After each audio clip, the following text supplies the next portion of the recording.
Nick and I would, for instance, disagree on the idea of values and representing them. I think it is very telling of a nation when someone who is foreign represents that nation's values more than the people within the nation itself who were born there, for instance. Because I think, let's say, you have what is a white feminist, or you have an Indian who is not a feminist, and who is then also someone who represents my exact values as a white person, if I would happen to be one who now lives in America, right? So let's take that as an example. Who should I be dating? Who should I be marrying? Who's better for the country? Are you asking me? Yes. I think that these kinds of questions obscure the reality, because there's the question of scale. That is the reality. The reality is that quite a large percentage of the population that would otherwise be very suitable for, say, carrying on the next generation are just incapable of doing so because their brain has been rotted by all the nonsense that they've ingested because of the society that has fallen.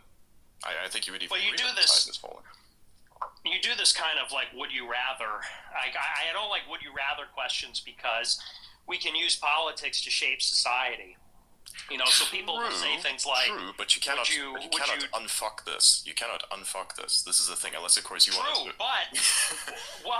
wait, but how do you characterize a situation being fucked? Because I'll give you really good examples.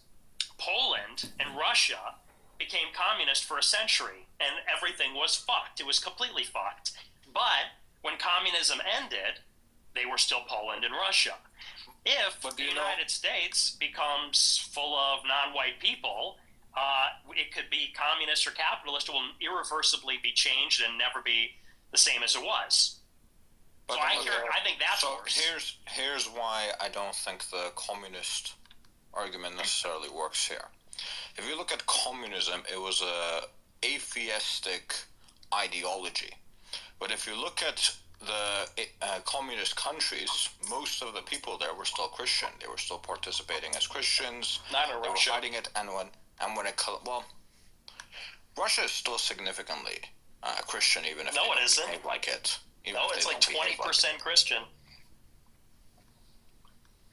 It's not Christian at all. They totally eradicated Christianity. That's the whole point, but Putin is trying to plant the seed of Christianity again, and you can do that when there's continuity. That's the continuity that can't be undone. Just a little correction there. According to like a 2020 study, 82% of Russians identify as Christian. No, that's not right. That's what it says here.